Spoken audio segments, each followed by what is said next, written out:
আসসালামু আলাইকুম গাইস, আশা করি সবাই ভালো আছেন। তো আজকের ভিডিওতে আমরা দেখব যে লট সাইজ কিভাবে আপনি নির্ধারণ করবেন এবং আপনার ক্যাপিটাল অনুযায়ী কিভাবে লট সাইজ নেবেন এবং ট্রেড করবেন।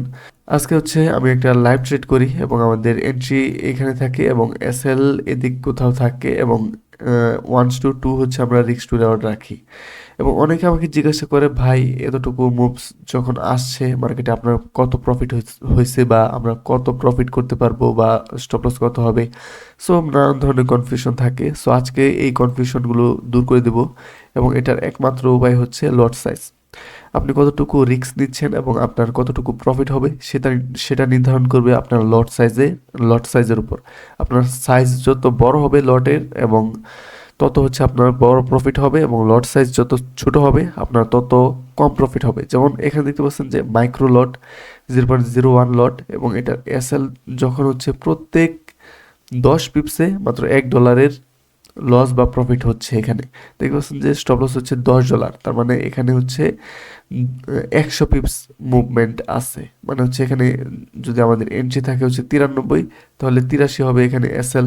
দেখতে পাচ্ছেন যে গোল্ডে হচ্ছে এক এক ডলার মুভমেন্টে হচ্ছে 10 পিপস কাউন্ট করা হয়। সো পিপস নিয়ে আরও আগে আমার ভিডিও দেওয়া আছে, সেগুলো দেখতে পারেন। এখানে যখন 0.01-এর বাই লিমিট দিলাম, এখানে দেখতে পাচ্ছেন যে $10 এখানে এই 100 পিপসে $10 স্টপ লস দেখাইতেছে। যখন এটাকে বাড়াবো, ধরেন 2 করছি, দেখতে পাচ্ছেন দ্বিগুণ হয়ে গেছে। এরকমভাবে হচ্ছে যখন স্ট্যান্ডার্ড লটে যাব 1 লট, তখন দেখতে পাচ্ছেন যে $1000 এখানে স্টপ লস হয়ে গেছে এবং টার্গেট 1:2 যখন দেই আমরা 1:2 দিলাম এখানে। 1:2 মানে হচ্ছে আপনার যদি $1 লস হয় তাহলে আপনার $2 প্রফিট হবে এবং এখানে 1:2 মানে হচ্ছে $1000 স্টপ লস, $2000 টার্গেট। তার মানে হচ্ছে এখানে 1:2। এটাকে আর একটু ছোটো করে দেবো অ্যান্ড এটা আর একটু বড় হবে এইখানে। তার মানে হচ্ছে এখানে 1:2 রিস্ক টু রেওয়ার্ড। সো এরকম আর কি দেখতে পাচ্ছেন যে 1:2 রিস্ক টু রেওয়ার্ড এখানে। তার মানে $1000 স্টপ লস, $2000 টার্গেট। সো এটা হচ্ছে লট সাইজ। আপনি যখন এটাকে 0.01 আপনার ক্যাপিটালের উপর নির্ভর করবে। এটা 0.01 মানে হচ্ছে মাইক্রো লটে আপনি ট্রেড করেন, তাহলে এখানে এখানে হচ্ছে $10 স্টপ লস, $20 টার্গেট। সো এরকমভাবে ধরেন আপনি এখানে $50 স্টপ লস দেবেন, তাহলে আপনাকে অবশ্যই ক্যালকুলেশন করতে হবে। যেহেতু এখানে হচ্ছে $10 স্টপ লস হয়, তার মানে হচ্ছে আমাকে এখানে 0.05 যদি দিই তাহলে এখানে $50 আসবে। দেখতে পাচ্ছেন 0.05 লট আমি ট্রেড করতেছি, তার মানে এখানে আমার $50 হচ্ছে লট সাইজ 0.05 এবং $50 এখানে এসএল এবং টার্গেট হচ্ছে $100। সো এর আগের দিন আমরা কিছুদিন আগে 1:12 রিস্ক টু রেওয়ার্ড হচ্ছে বুক করছিলাম আমাদের লাইভে। এবং আমি যদি এখানে 1:12 রিস্ক টু রেওয়ার্ড দেখি, তাহলে এখানে আমাদের কত হয় দেখতে পাচ্ছেন যে প্রায় $600। সো এরকম আমাদের মাত্র $50 এসএল কিন্তু $600 টার্গেট। সো এরকমই রিস্ক টু রেওয়ার্ড হচ্ছে এরকম একটা সিরিয়াস ব্যাপার। আপনাকে সবসময় রিস্ক টু রেওয়ার্ড বড় রাখতে হবে। তার মানে হচ্ছে আমরা যখন রিস্ক ফ্রি বলি, যে আমি যখন লাইভ ট্রেড করাই তখন হচ্ছে বলি যে রিস্ক ফ্রি করেন আপনারা বা 50% কোয়ান্টিটি বুক করেন, তখন হচ্ছে আমাদের যেই এসএলটা থাকে এটাই হচ্ছে এন্ট্রিতে নিয়ে আসি এবং যখন মার্কেট আমাদের রিস্ক ফ্রিতে ট্যাপ করে তার মানে আমাদের কোনো ধরনের লস হয় না। এবং যখন আমরা ট্রেডটা হোল্ড করি তখন হচ্ছে আমাদের প্রফিট চলতে থাকে। সো আজকে যেহেতু শুক্রবার, তাই আমরা এখানে 1:2 রিস্ক টু রেওয়ার্ডে বুক করছিলাম লাইভে। আপনি দেখতে পারেন যে 13 তারিখের লাইভ স্ট্রিম, আমার সব লাইভ স্ট্রিম দেওয়া আছে ওইখানে দেখতে পারেন। যে 13 তারিখের লাইভ স্ট্রিম দেখলে বুঝে যাবেন যে আমরা এখানে এন্ট্রি করছিলাম এবং এক্সিট করে নিয়েছিলাম এইদিকে 5,020-এর মধ্যে হচ্ছে আমরা এক্সিট করেছিলাম বা 18-র দিকে এরকম প্রাইসে হচ্ছে আমরা এক্সিট করে নিই। সো এরকমভাবে হচ্ছে আপনার লট সাইজ কাজ করে। সহজ কথায় লট সাইজ হলো আপনার ট্রেডের পরিমাণ বা কোয়ান্টিটি।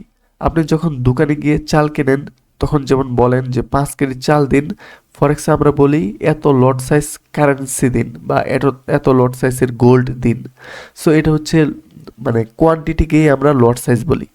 সো ফরেক্সে এক স্ট্যান্ডার্ড লট মানে হলো 1 লক্ষ ইউনিট বেস কারেন্সি। কিন্তু আমাদের সবার কাছে এত টাকা নেই তাই ব্রোকার আমাদের ছোট ছোট ভাগে ট্রেড করার সুযোগ দেয়। যেমন হচ্ছে যে স্ট্যান্ডার্ড লট, তারপর হচ্ছে মিনি লট, মাইক্রো লট এবং ন্যানো লট। সো এই চার ধরনের লট সাইজ আমরা দেখতে পাই ফরেক্সে। সো স্ট্যান্ডার্ড লটে হচ্ছে 1,00,000 ইউনিট, মিনি লটে হচ্ছে 10,000 ইউনিট থাকে মানে বেস কারেন্সির, মাইক্রো লটে হচ্ছে 1,000 ইউনিট থাকে এবং ন্যানো লটে হচ্ছে 100 ইউনিট থাকে। সো আশা করি বুঝতে পারছেন যে লট সাইজ কিভাবে কাজ করে, এবং আপনাকে প্র্যাকটিক্যালি আমি বুঝিয়ে দিলাম যে এখানে যে আপনি দেখতেই পাচ্ছেন 0.5, এবং আমি যদি এখানে খুবই বড় লট সাইজ দিই, আপনার লট সাইজ ডিপেন্ড করবে আপনার ক্যাপিটালের উপর। আপনার ক্যাপিটাল যত বড় হবে আপনার লট সাইজ তত বড় হবে। যেমন আমি যদি এখানে 20 লট সাইজ দিই, তাহলে দেখতে পারবেন যে এটা স্টপ লস অ্যান্ড টার্গেট কতটুকু বড় হয়। আচ্ছা, এটাকে আমি ক্লোজ করি অ্যান্ড আবার পেন্ডিংয়ের মধ্যে দিয়ে এখানে ধরেন বাই করলাম আমি। জাস্ট আমাদের মুভমেন্ট কিন্তু একই, এখান থেকে বাই করছি, এখানে আমাদের সেল হয়ে যাবে অটোমেটিক। কিন্তু আমাদের দেখেন যে আমাদের কতটা প্রফিট অ্যান্ড লস হয়। দেখতে পাচ্ছেন যে $20,000 হচ্ছে আমাদের স্টপ লস অ্যান্ড প্রায় $46,000 হচ্ছে আমাদের টিপি। যেমন এটাকে যদি আমি 100 লটে দেই, তাহলে দেখতে পাচ্ছেন যে আমাদের $1,00,000 হচ্ছে আমাদের স্টপ লস অ্যান্ড $2,32,000 হচ্ছে আমাদের টিপি। সো এরকমভাবে লট সাইজ যত বড় হবে আপনার প্রফিট তত বড় হবে। সো 0.01 ধরলাম যে মাইক্রো লটে আপনি ট্রেড করেন, এখানে $10 স্টপ লস হচ্ছে A2 পর্যন্ত, এবং আপনার 2.24 রিস্ক টু রিওয়ার্ডে হচ্ছে $23 হচ্ছে এখানে টিপি। তো আশা করি বুঝতে পারছেন যে লট সাইজ আপনি কিভাবে কন্ট্রোল করবেন, এবং আপনার ক্যাপিটাল অনুযায়ী যদি আপনার $200 হচ্ছে ক্যাপিটাল থাকে, তাহলে আপনি এখানে এরকম $10 স্টপ লস দিতে পারেন আপনার ক্যাপিটালের 5%, অথবা আপনি চাইলে আরও ছোটো এসএল রাখতে পারেন। ঠিক আছে, আপনি $5 এসএল রাখেন। সো এরকম হচ্ছে আপনি লট সাইজ নির্ধারণ করতে পারবেন আপনার অ্যাকাউন্টের ক্যাপিটাল অনুযায়ী। সো আশা করি বুঝতে পারছেন যে লট সাইজ কীভাবে কাজ করে। সো আজকের ভিডিও এই পর্যন্তই। সবাই লাইক করবেন এবং চ্যানেল নতুন থাকলে সাবস্ক্রাইব করবেন। সো দেখা হবে পরবর্তী ভিডিওতে। সবাই ভালো থাকবেন, সুস্থ থাকবেন। আল্লাহ হাফেজ।